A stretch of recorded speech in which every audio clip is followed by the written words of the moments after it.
invincibility, with failure at our feet. Roger had been a year behind me in the Naval ROTC program at Purdue, and I really didn't know him during our early years as naval aviators.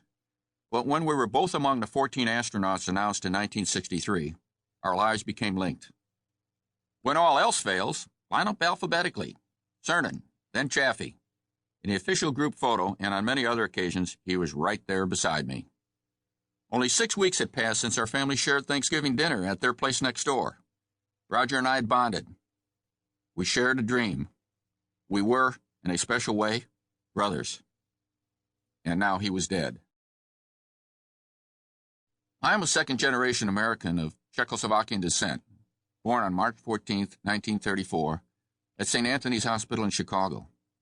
Rosalie and Francesca Seiler and Stefan and Anna Cernan came to America before the start of World War I, and like many Czechs and Slovaks, settled around Chicago. While my mother's Czech family were considered among their homeland's elite, Stefan and Anna Cernan were peasants from a hard-scrabble Slovak mill town some 24 miles south of the Polish border. Stefan stood only 4 feet, 11.5 inches tall, and weighed but 120 pounds. But it was he who gave me the gift of determination and a strong will needed to succeed against all odds. He came to the United States first, and then he brought his bride, Anna Lucan, to these shores at the age of 22. Grandpa Cernan, helped only by his 2 horses, cleared 80 acres of land in the north woods of Antigo, Wisconsin. When my dad later tried to bring electricity to the farm, Grandpa adamantly refused. What could electricity do that he couldn't?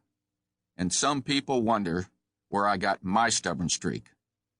My mother and father, Rose and Andy, met at a dance to which they had gone with other dates, but switched partners shortly after being introduced. Mom became a June bride in 1925. The young Cernan saved up enough to buy a house in Broadview, Illinois in 1928, and the next year my sister, Dee, became the first baby born in that new suburb. A few years after that, I entered the world. With the Depression, Dad lost his job, and then they lost the house. Forced to move, we rented a house in nearby Bellwood, and then moved to another in Maywood, paying an astonishing sum of $35 a month. I was constantly called upon to help my father in his big garden and in the garage, where he taught me how machines worked, how to plant tomatoes, how things were put together.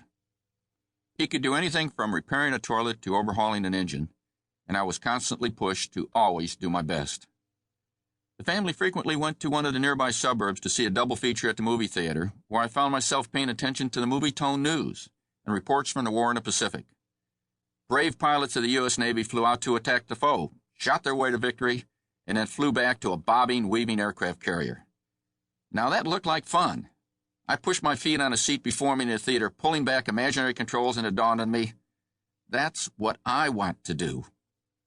The war ended when I was 11 years old, and the improved economy boosted our family income enough to move us into a little 2-story house in Bellwood. Dee and I shared a room upstairs, and for the first time, did not have to sleep in the same bed. On October 14, 1947, a young hotshot test pilot named Chuck Yeager first cracked the sound barrier.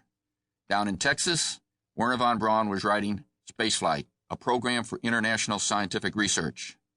Both events were to impact my life.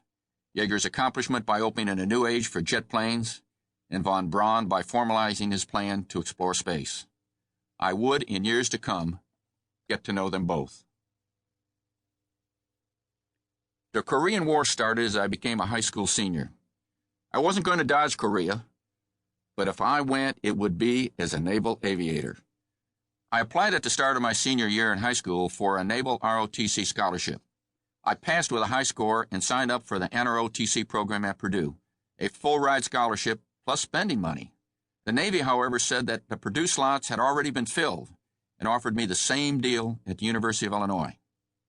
My father wouldn't hear of it because he felt Illinois wasn't a top engineering school.